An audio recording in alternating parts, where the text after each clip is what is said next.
E aí, tudo bem? Sou Alfredo Oliva, sou professor universitário e hoje eu quero falar sobre este livretinho aqui, que embora seja pequeno, é um livreto muito bem escrito, muito legal, cujo título é 10 lições sobre Sócrates, escrito pelo filósofo brasileiro Paulo Giraldelli Júnior, e é um livro publicado pela editora Vozes. Antes de entrar em algumas lições sobre Sócrates, algumas delas muito legais, presentes nesse livro, eu quero então só lembrar você de se inscrever no meu canal, de deixar o seu like e também dizer para você que agora eu tenho um blog onde eu estou produzindo textos sobre temas que estão aqui sendo apresentados também no meu canal, no YouTube, e o acesso a esse blog é muito fácil.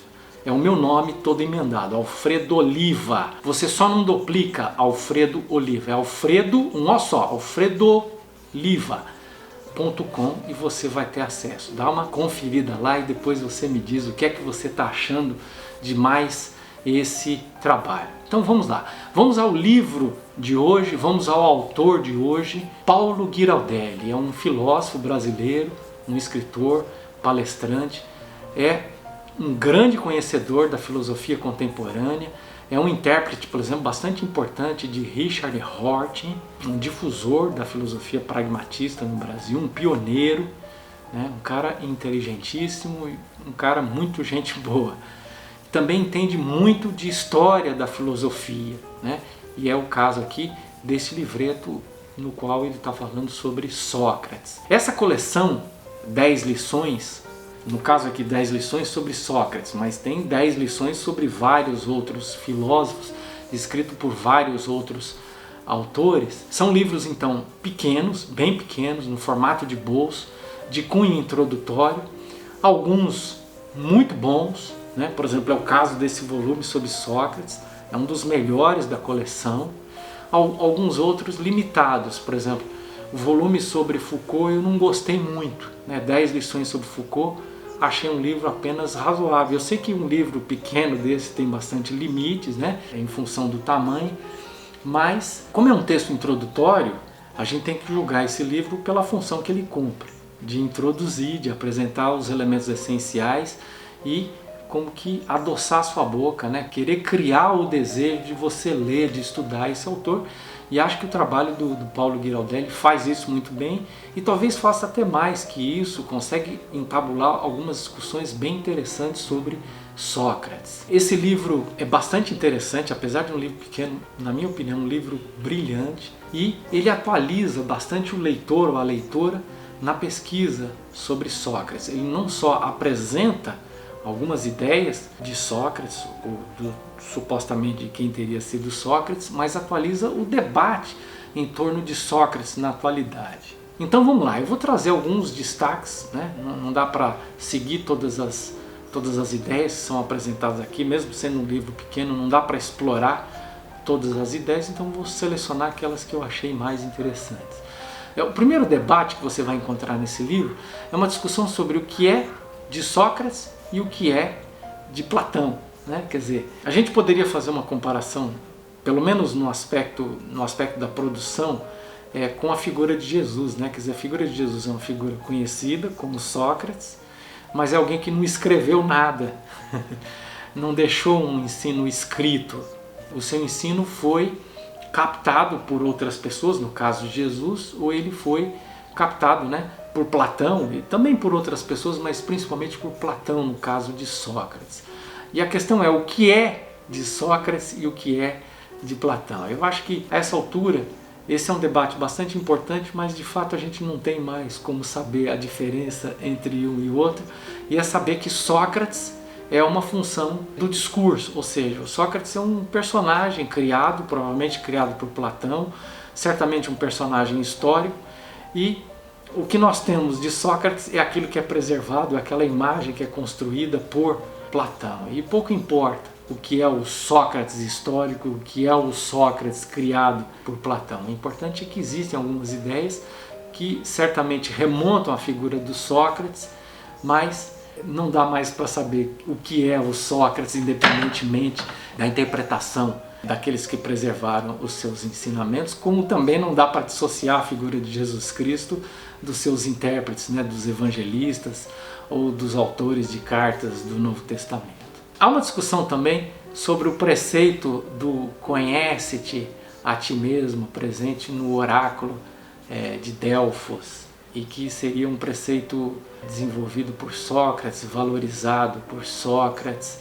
E a questão é discutir em que consistiria esse preceito, né? Por exemplo, quando a gente pega os cursos do Foucault sobre a filosofia antiga, ele vai dizer que o preceito do conhecer a si mesmo, ou a ordem, né, conhece-te a ti mesmo, ele é o preceito primário, o preceito que vem antes do conhecimento de si. Para o Foucault é o cuidado de si, né? Quer dizer, a ideia do Foucault é as pessoas devem cuidar de si mesmas, né?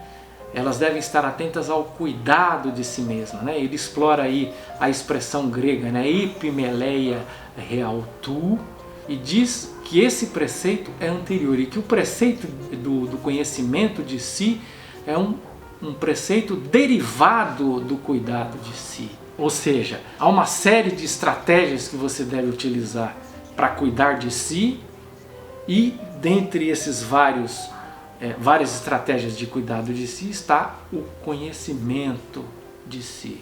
Então, qual é a utilidade do cuidado de si? É uma pessoa para poder cuidar de outras, quer dizer, você entendendo que a política é o âmbito do cuidado de um sujeito ou de um grupo de sujeitos sobre uma coletividade. Essa pessoa, para poder cuidar de uma coletividade, ela deve antes saber cuidar de si mesma. E para poder cuidar de si mesma, ela deve conhecer a si mesma. Então, essa é uma afirmação não de caráter subjetivista ou individualista, mas é uma afirmação de caráter político, né? Cuida bem da coisa pública aquele que sabe cuidar bem de si mesmo, e cuida bem de si mesmo aquele que conhece a si mesmo.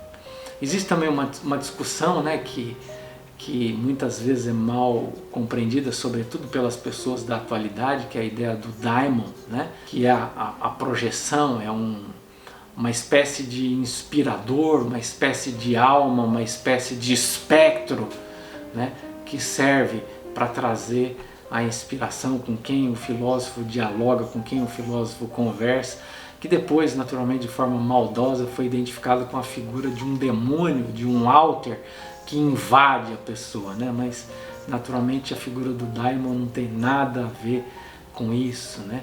É simplesmente um elemento que é criado, um elemento de diálogo, de discussão, de investigação consigo mesmo. Uma outra discussão que eu gosto bastante nesse livro, que eu considero bastante importante, é uma discussão sobre o método de Sócrates, né? Porque tem discutido bastante que o método que mais foi utilizado por Sócrates é o método da maiêutica, né, que é o método do parto, né? Sabendo que a mãe de Sócrates era parteira, se faz muita essa analogia do parir uma criança com parir ideias, né? E por isso Sócrates ficava perguntando, ficava interrogando, ficava questionando, até que a própria pessoa pudesse arrancar de dentro de si mesma a ideia, né? Mas o Paulo Giraldelli vai dizer que talvez tão importante, talvez até mais importante que a maiêutica, seria o método do elencos, né? O que é o elencos? A refutação, né? Quer dizer, a pessoa vai falando algo e você refuta, né? Você contrapõe o argumento, né? Quer dizer, os gregos gostavam muito disso, né? Do debate público, gostavam muito da contraposição de ideias, e nós estamos perdendo isso na atualidade. As pessoas estão enlouquecidas, defendendo pontos de vistas, sem se importar em nada com o argumento do outro. Aliás, as pessoas sequer sabem o que é argumentar, as pessoas sequer sabem ouvir o que o outro está dizendo. Por exemplo, aqui mesmo no canal, com uma certa constância, eu sou atacado pessoalmente, né? As pessoas não sabem discutir ideias, não tem nenhum problema que discordem daquilo que eu digo. A minha expectativa é que as pessoas discordem de mim, que elas discutam a minha ideia, mas que elas façam isso argumentando, né? Mas é comum as pessoas dizerem, né? Me tratarem como se eu fosse um idiota, como se eu estivesse falando de coisas que eu não tenho o menor conhecimento, que eu não tenho a menor ideia, né? E eu me aborreço muito com isso, porque é impossível você discutir com alguém que, ao invés de atacar ideias, ataca a você como pessoa, né? Então as pessoas acham que simplesmente porque você pensa diferente significa que você é um idiota. E parece que tem muita gente raciocinando dessa forma, né? É um raciocínio absurdo. Eu penso de forma A, você pensa de forma B, eu estou certo, você está errado, logo você é um idiota porque você está defendendo uma ideia equivocada. E a gente naturalmente nunca vai entrar num debate se a gente não souber ouvir, não souber contrapor a ideia do outro. Outra coisa que me chama bastante atenção nesse texto do Paulo Ghirardelli é a crítica que ele faz aos exageros da leitura nietzschiana no Crepúsculo dos Ídolos, né? Às vezes ele chega inclusive a atacar a própria pessoa do Sócrates, né? Usa alguns argumentos do tipo, ele era feio, ele era um frustrado, né? Me parece o argumento de algumas pessoas da atualidade, né? Se a pessoa é bonita ou se ela é feia, se ela é feliz do ponto de vista sexual ou não, a questão é o que isso tem a ver com a qualidade do argumento dessa pessoa. Me parece que as pessoas, quando têm boas ideias, quando elas têm bons argumentos, elas não precisam desclassificar a pessoa com quem elas estão debatendo. Se você tem um bom argumento, usa o seu bom argumento e está tudo certo, né? Não precisa apelar para a reputação, não precisa apelar para os atributos ou falta de atributos físicos, ou seja lá o que for dessa pessoa, né? Então há um exagero, naturalmente. Eu admiro bastante o pensamento do Nietzsche, gosto muito do Nietzsche, acho que ele tem uma contribuição fantástica para a história da filosofia, mas como todo pensador impetuoso, extemporâneo, a possibilidade de cometer injustiças é sempre muito grande. Me parece que esse foi o caso do Nietzsche em relação à figura de Sócrates. Bom, eu poderia finalizar dizendo, por exemplo, alguns temas que ele não tratou. Naturalmente é um livro pequeno, um livro interessante, mas é óbvio que todo livro introdutório como esse, ainda sendo um livro introdutório pequeno, ele sempre vai ter limites. Mas, por exemplo, um tema que para mim é muito caro, né? Muito importante. Hoje eu não consigo pensar a filosofia antiga, não consigo pensar Sócrates, Platão, estoicismo antigo, né, o epicurismo antigo, sem pensar no tema que foi bastante explorado por Foucault e por Pierre Hadot, que é o tema do cuidado de si, né? Epimeleia realtu. E não dá para pensar também na filosofia antiga, na minha opinião. Eu não estou nem criticando Paulo Ghirardelli, porque ele vai naturalmente selecionar aquilo que ele considera mais importante.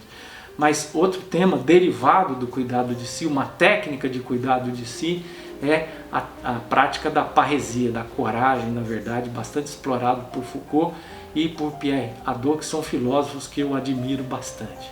Tá bom? Bom, essa foi a minha dica de hoje, esse livro maravilhoso de Paulo Ghirardelli, desse filósofo importantíssimo do nosso país, Paulo Ghirardelli, e espero que a gente se encontre em breve em um outro vídeo. Um abraço e até lá!